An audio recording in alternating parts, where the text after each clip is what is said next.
এই হালকা শীতে বাজারের কেনা শুকনো চালের গুঁড়ো দিয়ে খোলা জালি পিঠা। বাজারের কেনা শুকনো চালের গুঁড়ো খানিকটা থাকলেই আপনারা এটা খুব সহজেই বাড়িতে তৈরি করে নিতে পারবেন। দুনিয়ার সবচেয়ে সহজ একটা রেসিপি আপনারা বলতে পারেন।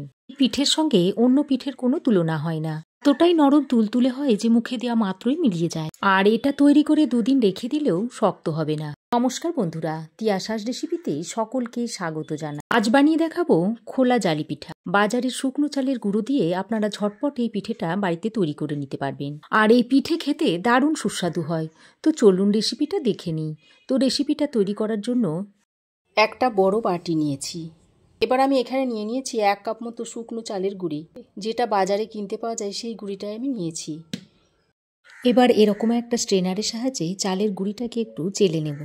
তার জন্য এই চালের গুঁড়িটাকে স্ট্রেনারের মধ্যে নিয়েছি, তারপর ভালো করে চেলে নিচ্ছি। আর এইভাবে যদি চেলে নেওয়া হয় তাহলে এর মধ্যে যদি কিছু থেকে থাকে সেটা বেরিয়ে যাবে। তো দেখুন চালের গুঁড়িটাকে আমি চেলে নিয়েছি। আমি এর মধ্যে দিয়ে দিচ্ছি 1/2 চামচ মতো নুন।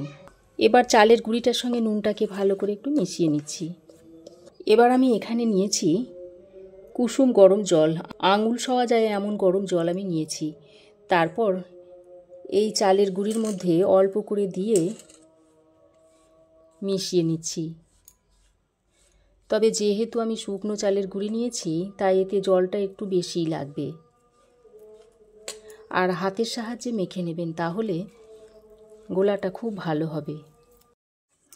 তো দেখুন কুসুম গরম জলটা দিয়ে আমি এরকম একটু নরম করে মেখে নিয়েছি। তবে এটা পাতলা করে তৈরি করে নিতে হবে। পরে আমি এর মধ্যে আরও জল দিয়ে পাতলা করে নেব। তো দেখুন কুসুম জলটা দিয়ে আমি ঠিক এইরকম করে এখন মেখে নিয়েছি। এবার আমি এটাকে এখন এক সাইডে রেখে দিচ্ছি। এবার আমি একটা ছোট বাটি নিয়েছি আর নিয়েছি একটা ডিম। এক সময় ডিম সাইজে ছোট হয়, তবে ডিমটা যদি ছোট হয় তাহলে সেক্ষেত্রে আপনারা 2টো ডিম নিয়ে নেবেন। এবার আমি এই ডিমটাকে বাটির মধ্যে ভেঙে নিচ্ছি। তবে অনেকে আছেন যারা ডিম পছন্দ করেন না বা ডিম খাওয়া নিষেধ থাকে, সেক্ষেত্রে ডিমের বদলে এই রকম ইস্ট 1 চামচ মতো দিয়ে দেবেন, তাহলে ডিমের মতো কাজ করবে।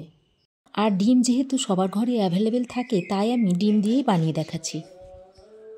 এবার একটা হুইস্কের সাহায্যে ডিমটাকে ভালো করে বিট করে নিচ্ছি।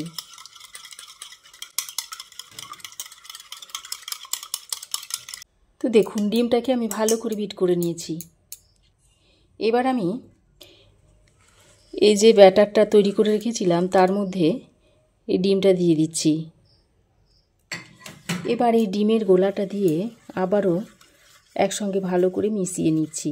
আর এই ডিমের গোলাটা মেশানোর ফলে ব্যাটারটা বেশ অনেকটাই পাতলা হয়ে যাবে। আর ডিমটা মেশানোর পরেও যদি ব্যাটারটা দেখেন যে ঘন রয়েছে, তাহলে আরও একটু জল মিশিয়ে ব্যাটারটাকে পাতলা করে নেবেন। আর অনেকেই ভাবতে পারেন যে এর মধ্যে ডিম মেশানোর ফলে ডিমের কাঁচা গন্ধ থাকবে, তবে ডিমের কোনো গন্ধ এর মধ্যে থাকবে না।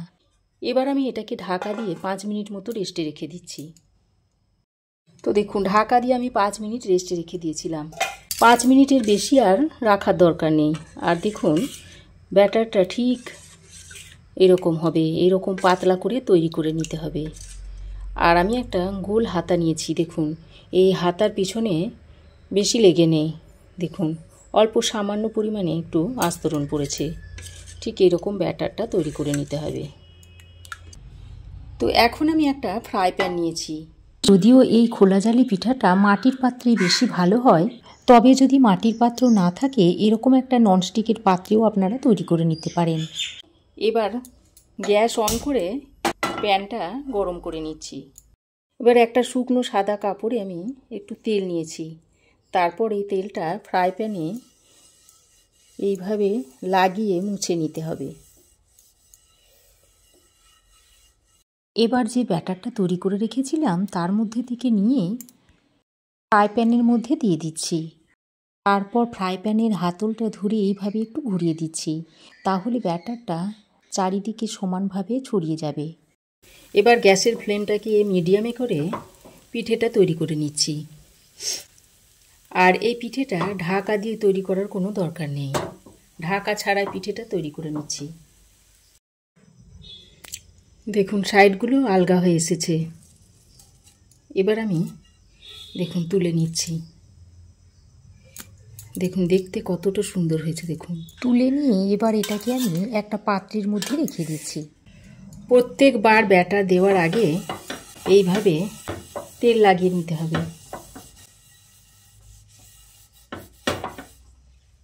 আর প্রত্যেকবার দেওয়ার আগে ব্যাটারটাকে এইভাবে একটু ঘুলিয়ে নিতে হবে, তা না হলে চালের গুঁড়োটা নিচেই জমে যাবে।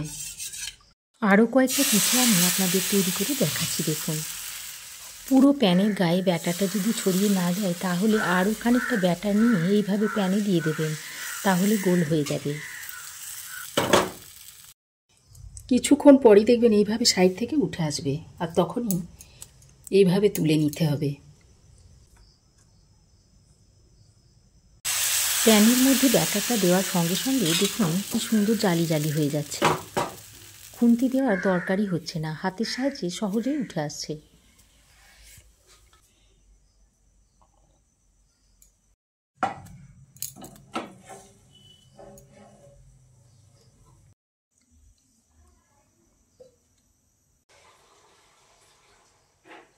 তো আপনাদের সুবিধার জন্য বেশ কয়েকটা পিঠে আমি তৈরি করে দেখালাম।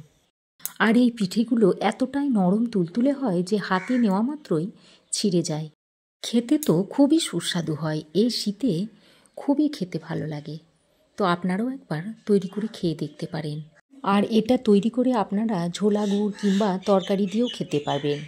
আবার রোজ রোজ রুটি খেতে ভালো না লাগলে এই শীতে রাতে রুটির বদলেও এটা তৈরি করে খেতে পারেন। আশা করছি আপনাদেরও ভালো লাগবে। তো আমার এই আজকের শুধুমাত্র একটা ডিম আর 1 কাপ চালের গুঁড়ো দিয়ে খোলা জালি পিঠেটা আপনাদের কেমন লাগলো অবশ্যই একটা কমেন্ট করে জানাবেন। ভালো লাগলে একটা লাইক ও শেয়ার করবেন। পাশে থাকা বেল আইকনটাও অবশ্যই প্রেস করে দেবেন। আর আমার চ্যানেলে যদি নতুন হয়ে থাকেন তো প্লিজ চ্যানেলটাকে সাবস্ক্রাইব করার অনুরোধ রইল। আজ এ পর্যন্তই। আবার দেখা হবে নতুন কোনো রেসিপি নিয়ে নেক্সট এপিসোডে। সে পর্যন্ত ভালো থাকবেন, সুস্থ থাকবেন। ধন্যবাদ।